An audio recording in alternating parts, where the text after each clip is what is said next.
Канал у меня называется «Жизнь иммигранта», но, как видите, это тоже иммигранты, и иммигранты здесь все разные. Как бы я ни хотел устроить свою жизнь тихо, мирно, какие бы я планы перед собой не строил, цели не ставил, всегда найдется тот, кто их сломает, тот, кто будет навязывать свою жизнь, свою точку зрения. Думаю, на Италию и вообще на всю Европу надвигается беда. Слишком это все запущено и слишком много разрешили вот этим всем людишкам. Я вспоминаю, когда меня просто, когда я выходил утром на работу, пытались арестовать, проверяли документы, пытались депортировать. Так что несправедливости в Италии по всему миру очень много. Думаю, это только первые звоночки, дальше будет хуже. Так что готовьтесь, ничего хорошего в Европе не предвидится. Ну, для нас что? Каждый день почти такой же, как предыдущий. Работа, дом. Дай бог, чтобы хотя бы они не залазили в наши дома. Пишите в комментариях, что думаете вы, чего ожидать, чего лично вы ожидаете, если вы в Европе. Версий много, но эти версии меняются каждый день. Каждый день какой-то сюрприз вылазит. Для меня это беда. Ну, живем дальше. Хоть убейте, я не могу понять, при чем тут Рим к Палестине и их проблемам. Всем привет! Сегодня отдыхаем от виллы, еду я в Рим. Есть у меня колымчик. Кстати, всех евреев с праздником. Это моя давняя знакомая еврейка. Я работал с одним моим начальником много лет. Ну и так мы до сих пор дружим. Раз в год я езжу к ней делать эту работу. Покажу и расскажу за ту квартиру. Ту квартиру мы сделали с одним пацаном лет 6-7 назад уже. Она вообще в другом стиле, чтобы вы не думали, что я только таким ремонтом занимаюсь. Ну, что я сделаю? Так открыл канал, и пока мне везет на такие работы. В общем, приятного просмотра. Погодка сегодня дерьмо. Небо черное. Ну, я еду. Что сделаешь? Знаете, скажу вам, я немного в тупике. Вот я снимаю свои ролики, рассказываю вам про свою жизнь. Вроде у меня здесь все как в раю, так сказать, на канале. Но я буквально вот сейчас посмотрел новости. Я-то не работаю в Риме, но сегодня-то в Рим еду, все спокойно и нормально. Но что там творилось пару дней назад, это просто ужасно. И все это все чаще и чаще, вот эти все демонстрации. И мне кажется, мы куда-то движемся в плохом направлении, даже уже в самой Европе. Знаете, я небольшой политик, но тем не менее я более-менее интересуюсь, что происходит в мире. Ну, для чего мне это надо? Ну, чтобы понимать, чего ожидать завтра в той же Италии. Работа, деньги, к чему быть готовым. И вы знаете, чем дальше, я все больше ничего не понимаю. Вот эти все события, которые все усиливаются, как снежный ком, разгоняются по всему миру. Моя задница чувствует очень плохое. Ведь мы же тоже говорим о покупке недвижимости, там, о ремонтах, о какой-то, получается, ерунде, которая может обнулиться в какой-то момент до минимума. Кто его знает, насколько все это раскрутится сильно. И куда бежать дальше? Не то чтобы бежать, знаете. Ты живешь 20 лет, выстраиваешь какие-то планы, а тут в какой-то момент начинает все ломаться. Как быть? Вот посоветуйте, какие ваши мысли. И голова как бы раскалывается на две половины. С одной стороны ты живешь, ну вот посмотрите до конца уже ролик. Вроде бы все нормально, живешь-то и живешь. А телевизор включаешь, думаешь, ё-моё. Даже это ж все, что-то должно произойти, и что-то должно произойти плохое. Ну, пока в моем видео все хорошо. Ну, все-таки, наверное, мой канал вам для отдыха будет полезен. Что бы ни случалось вокруг, у меня все более-менее спокойно. Купил 2 билетика туда-обратно. Вот такая я сам, в шоке от этой станции. Такая она 20 лет была стрёмная. Ну, внутри еще работа и работы. Еду. Давно я не был в метро опять. Напоминаю, что Рим уже несколько лет приводят в порядок, кучу денег вбухали, и тем страннее, что выходят какие-то уроды и пытаются что-то крушить, ломать и сжечь. И даже вот тут получается какое-то странное чувство. Вроде бы спокойно, тихо. Но вот какое-то чувство, что вот эта тишина, она какая бы обманная, что ли. Все, ждем пару минут. Сегодня воскресенье, людей мало. А я люблю, когда мало людей. Ехать полчаса.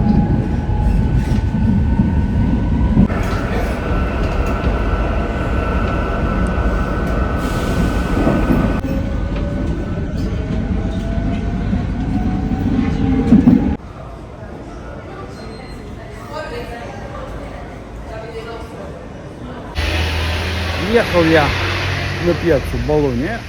Вот она. Центральная почта. Ну, вы меня вроде бы и знаете, но я полгода колупаюсь в той зоне. А я здесь лет 7 проработал. В каждой дырке, в каждой улице. Столько воспоминаний осталось. Здесь даже вот где стою, были лавочки вот на этом месте.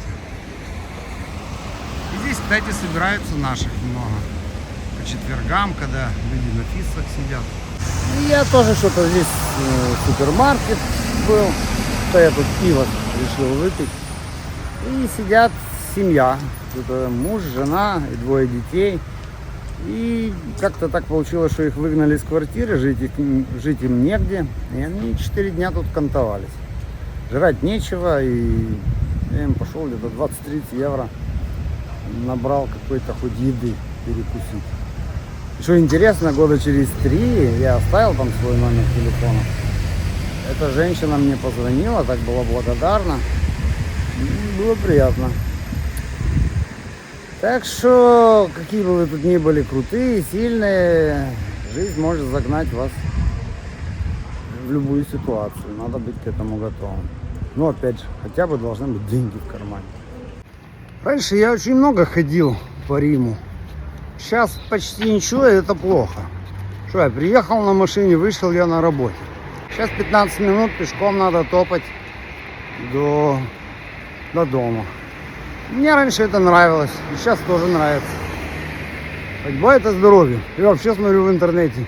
Многие стали ходить. Прямо ходить по 5 километров. Наверное, что-то в этом есть. Ну, что я говорю, хорошо, когда воскресенье. Никого. Я даже иду не совсем по направлению к тому дому. Просто по этой дороге я очень много раз ходил. И приятно пройти. Вот вы даже не представляете, какое количество тут объектов было сделано. Так что вы меня знаете, но пока что не знаете. На этих лавочках мы часто после работы сидели.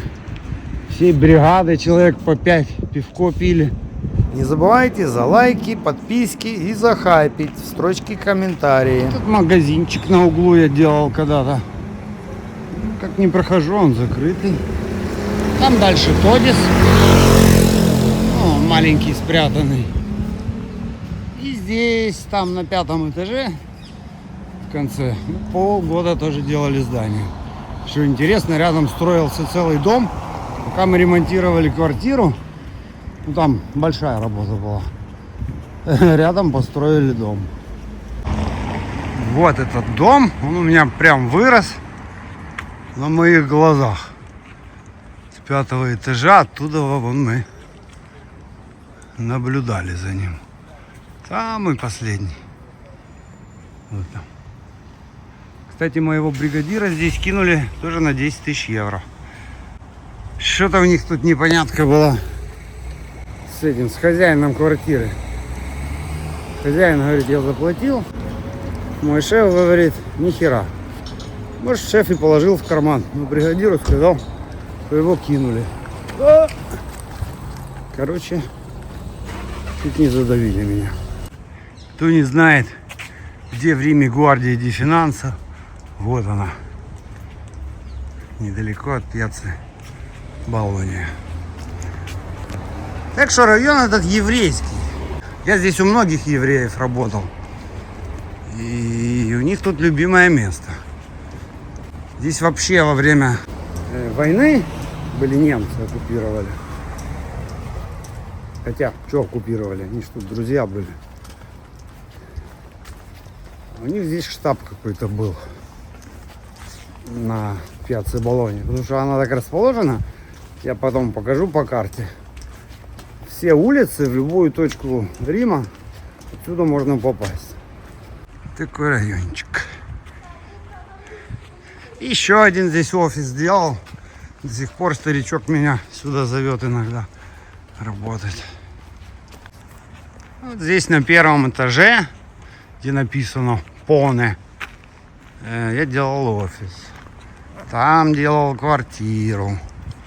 Короче, я вам говорю, куда ни ткнись в этой зоне, я везде что-то делал. И покажу сегодня эту квартиру. Мы ее полностью переделывали, сносили все стены. И что получилось. Так, мне там еще минут 10 туда чухать. В такие районы я знаю, что точно туристы не ходят.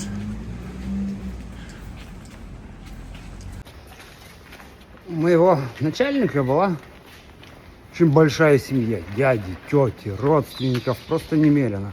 Я говорю, что все жили в этом районе. Поэтому работы, которые я делал, я не мог сделать плохо и свалить куда-то. Все равно меня бы потом позвали в эту же семью.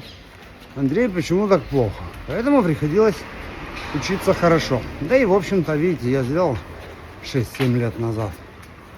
А сейчас могу проверить. И вы тоже. Все правильно или что-то не так.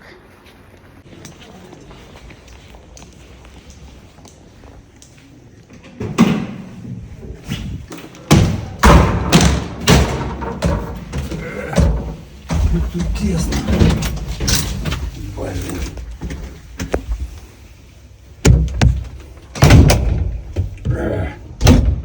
Так, не могу на кнопку нажать. Настолько тесно. Ну и рюкзак. Ой. Едем. Выходим там.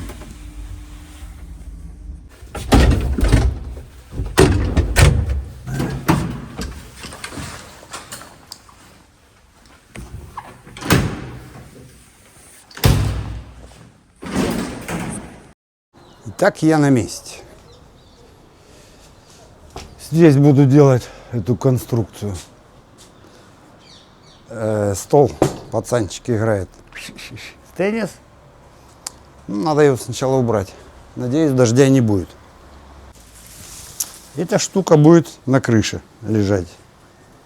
Так, начнем со стола. Блин, я 100 лет не играл. Пум-пум-пум-пум-пум-пум-пум.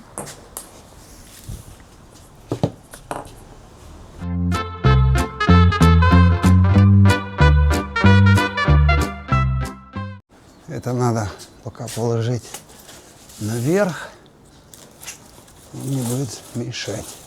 Эту крышу я делал тоже. Это стояло. Весь пол мы здесь сделали с Саней, с пацаном. Ой, сколько у меня тут ракеток.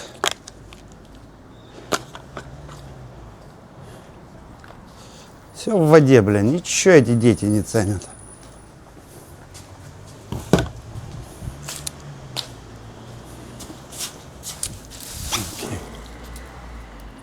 Так.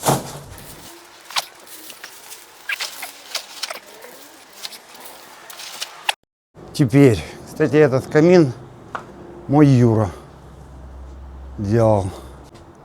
Ну, он его склеивал. Уже лет 5 уже прошло. Этот умывальник придумал я.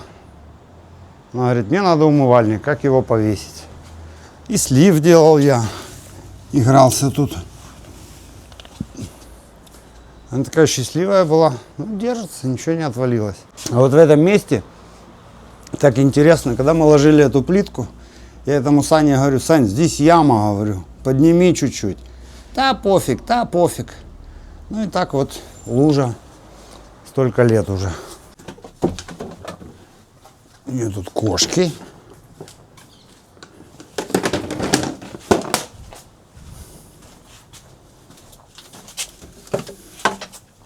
Я должен закончить где-то до часов до 2. Не знаю, может, со съемкой будет дольше.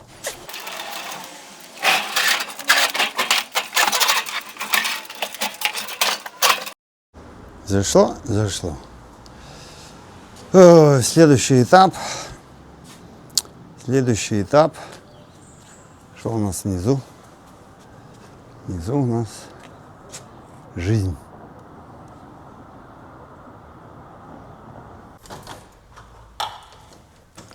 Ну, а вот это тоже делал я ремонт. Мы вдвоем делали с парнем. Был здесь архитектор, мой шеф, но он привозил только материалы.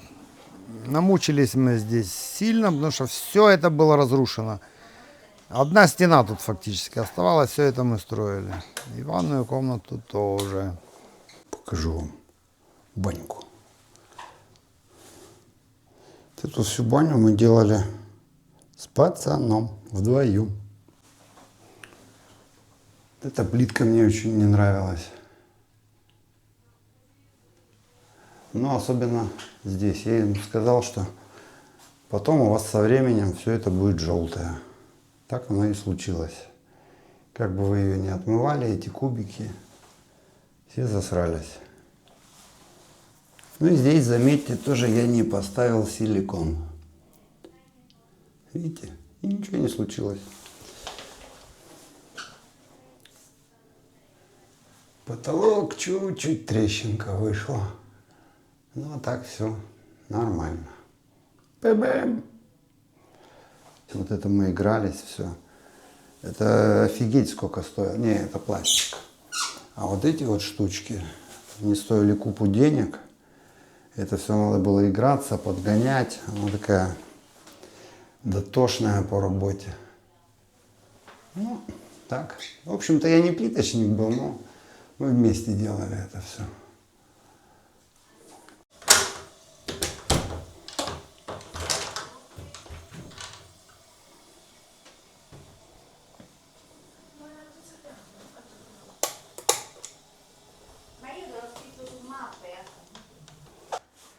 Здесь такие светильники они придумали интересные. Там пошла мода одно время, прям в каждой квартире. Ну, это кухонька.